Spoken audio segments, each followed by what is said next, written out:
or welcome back to my channel, Hasty Books. Today I'm doing kind of a monthly favorite, which is to go over the books that I read last month. So I'm doing a July wrap-up. And I have to start by saying that obviously I had an amazing month of July.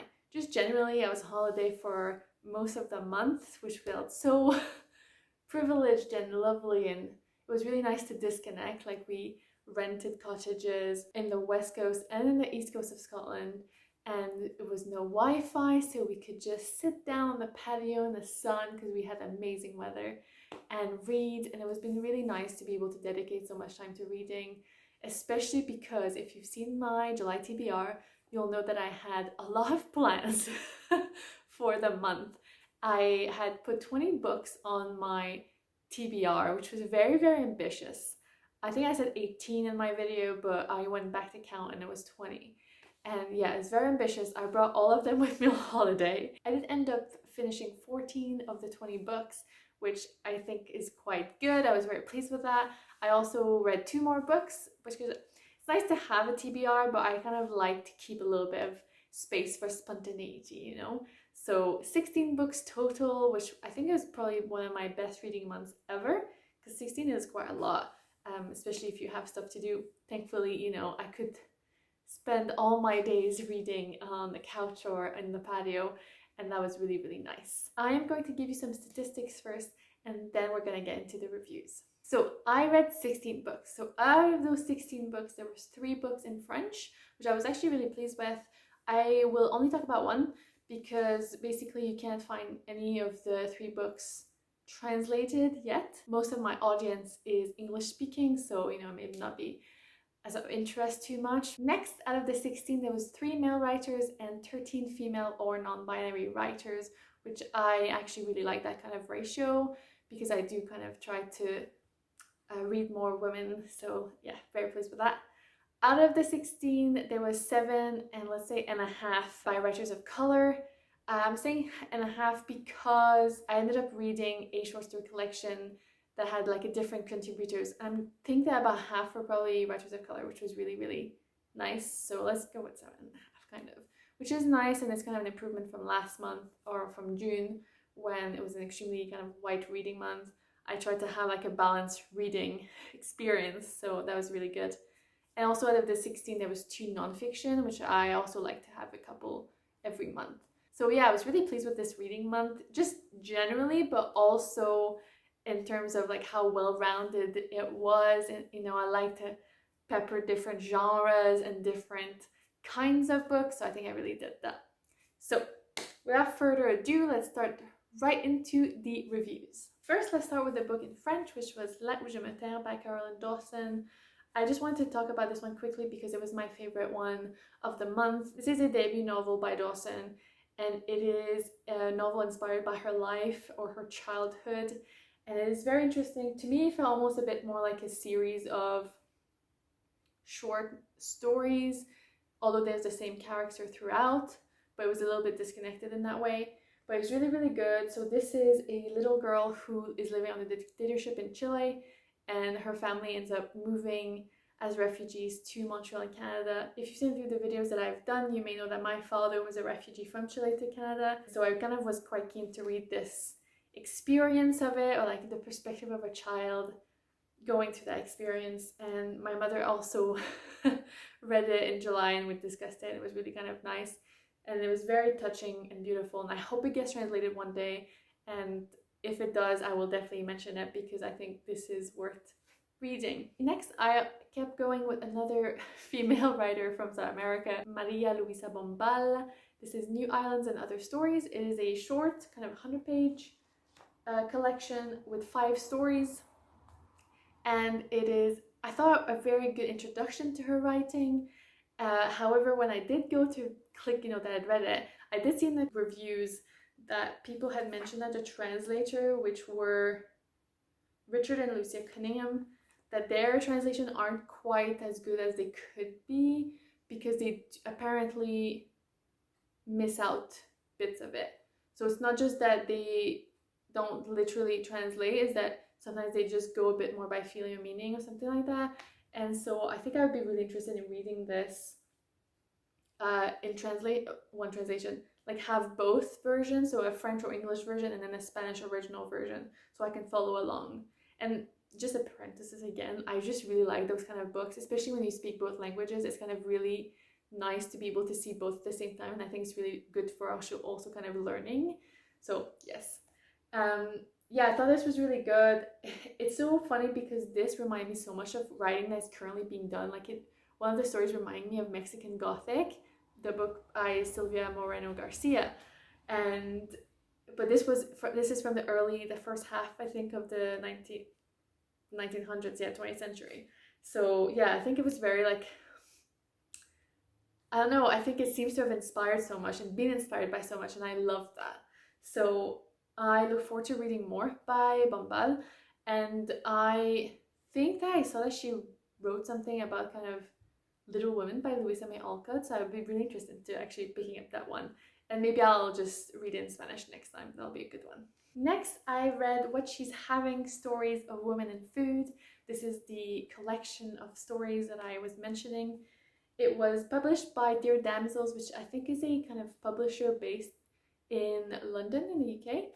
And yeah, I heard about it because I actually submitted a piece for this, and obviously wasn't selected, but I decided to buy it because it sounded really interesting, and it was amazing. So they've picked only 16 entries, and they are really, really good. Like each and every one of them was excellent.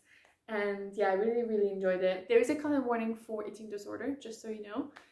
The collection is actually a mix of nonfiction essays, short stories, and poems, which I think was really cool. And it has like a mix, like there was some cultural aspect of food, or habitual ways of eating and relationship through food, and there was just so much to it, and I loved it, and I highly recommend it. And if you buy this, I guess you'll be supporting like a local and like an independent publisher, which is very good. And it's by women as well. Yay! Next, I read My Map of You by Isabelle Broom. If you saw my TBR, you'll know that I've actually read quite a few by Broom, and I really enjoy her writing. It's just really lighthearted and fun, and it's travel, which is always nice. You know, we haven't traveled in a year and a half, and this kind of made me feel like I was traveling to Greece, which felt very nice. And I was reading it in the sunshine, so I could almost feel like I was there. But it was, yeah, it was fun. It's nothing too serious, obviously. It's kind of a nice holiday read.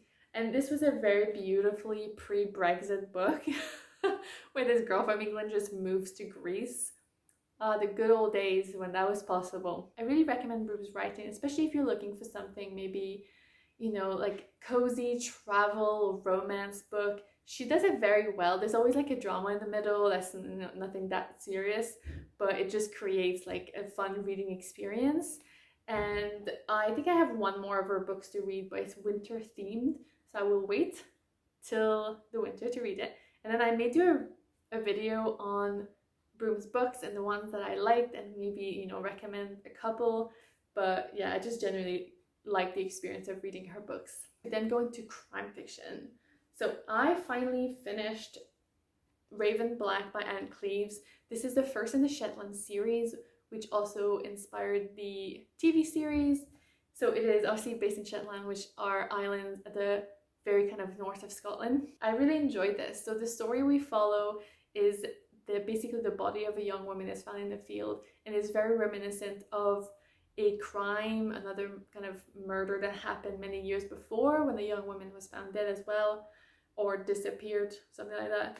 And yeah, then DCI Perez, who's the inspector throughout the series, I believe, then investigates. And it's really moody, and I really enjoyed it. Her chapters are really short, so it's very easy to just like, oh, one more chapter. And it is throughout the perspective of many different characters, which sometimes I always find one character that's kind of less fun than the others. But this, because it was kind of bringing the story along through different perspectives, is really good and well written, and I really enjoyed it. Cleeves isn't from Shetland, which is one thing that I do find weird, but it seemed like, from my perspective, it seems that she's portrayed it really well, and I think I will definitely continue this series if I can find the other books in the right order. Not that it matters that much, I think. because obviously all the murders are usually separate. Let's stay in Scotland and continue with Sightlines by Kathleen Jamie. So back in, I think it was December last year, I read her first essay collection, Findings, and I really, really adored it. It was a lot more kind of in the detail, in the small natural things like wind and birds, and I think there was one on cobwebs and stuff like that. So it was really interesting. This one, I did enjoy the experience a bit less, but it was still very, very good. And this one also is a bit less kind of in the detail. So it says, she shifts our focus on landscape and the living world, daring us to look again at the natural, the remote and the human made. So she discusses a few like archaeological digs and that kind of human element in the natural world. I really did enjoy the chapters, the essays on St. Kilda and Rona. It was just so fascinating to read this, and I've learned so much. I will definitely pick up her third essay collection, which I think was Surfacing, which came out in 2019, so I look forward to that. Finally, the last one of my physical books was Captain Moxley and the Embers of the Empire by Dan Hanks.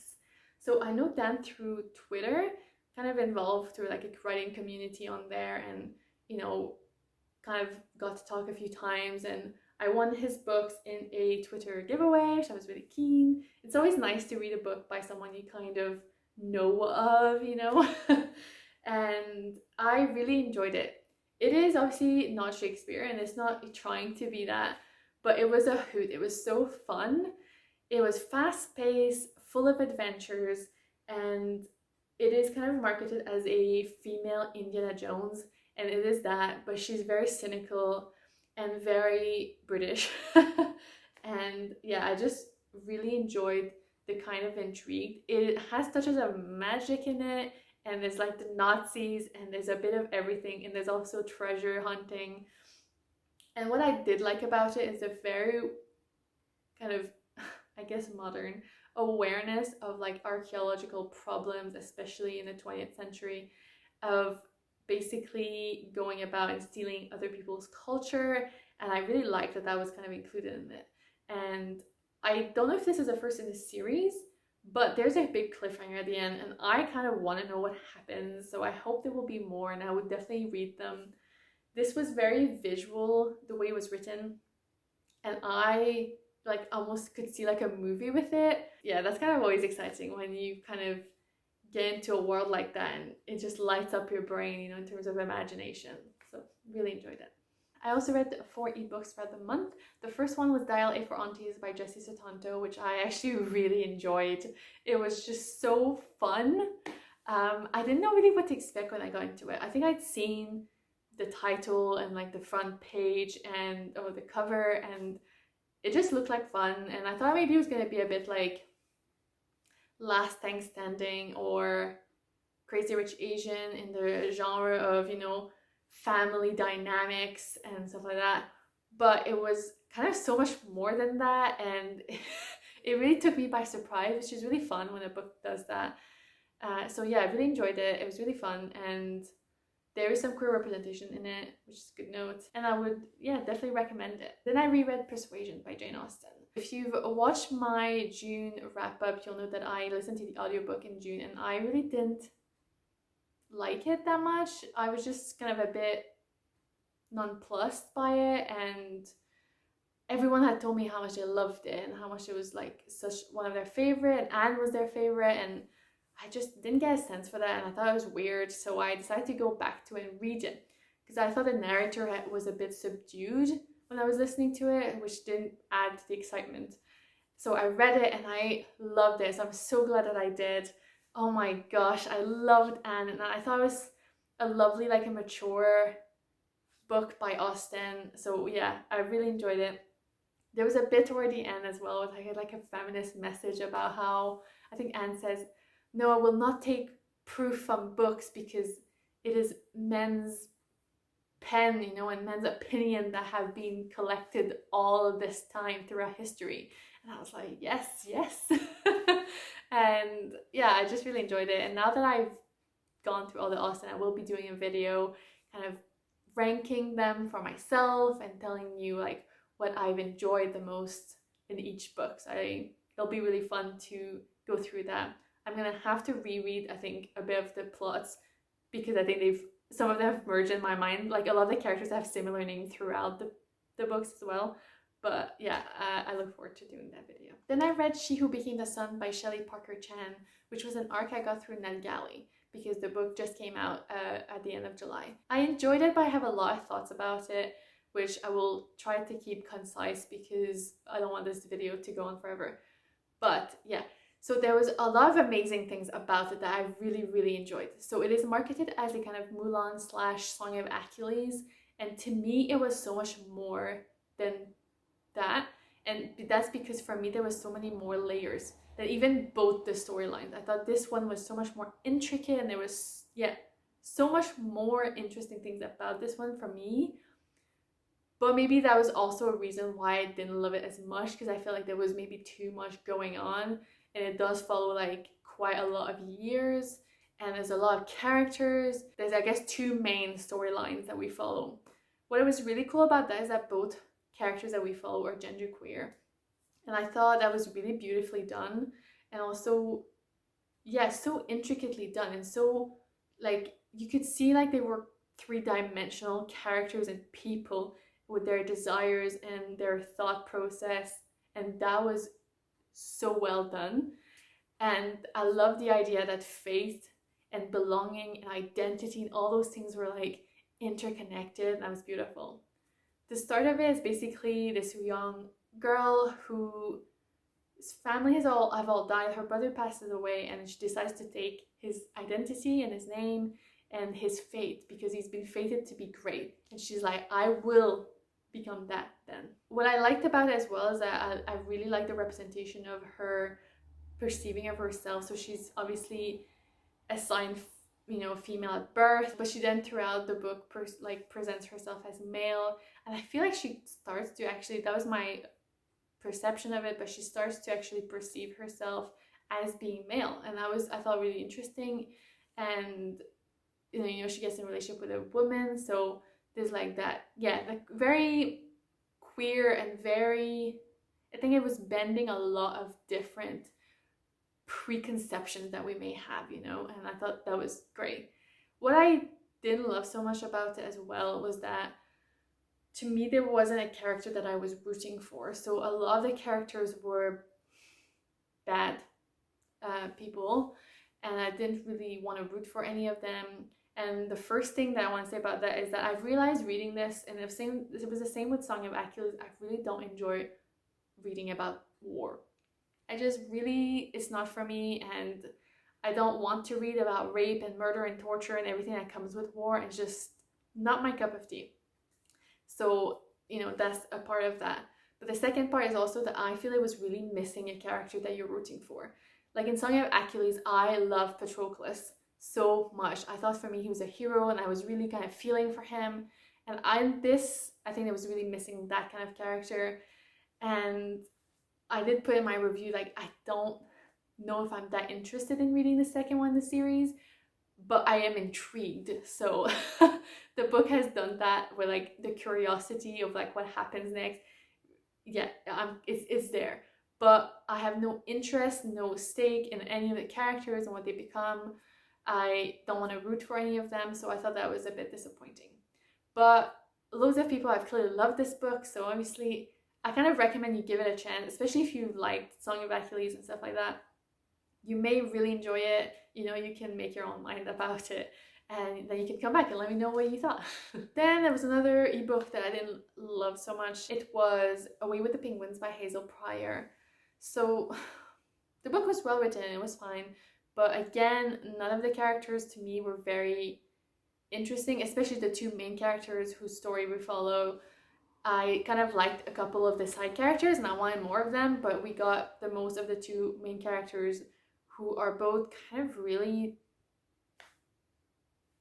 terrible people. Like, I don't know, the main character is an elderly woman who decides that with all her money, because she's rich, she wants to save the penguins and give her money when she dies to a research team in Antarctica, and then she decides she's gonna go and visit their research lab.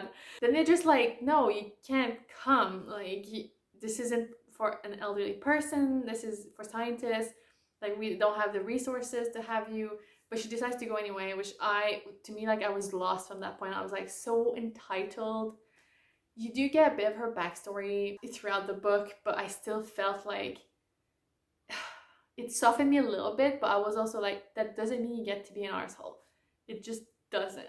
There was also a forced love storyline that I just didn't see what was the point in it. So the whole thing to me was disappointing. I didn't know anything about it when I picked it up. I just saw penguins and I was like, yay. But yeah, it was a little bit disappointing to me, and I don't think I would recommend it, to be honest. So yeah. Finally, I also listened to 3 audiobooks. The first one was Let Me Tell You What I Mean by Joan Didion.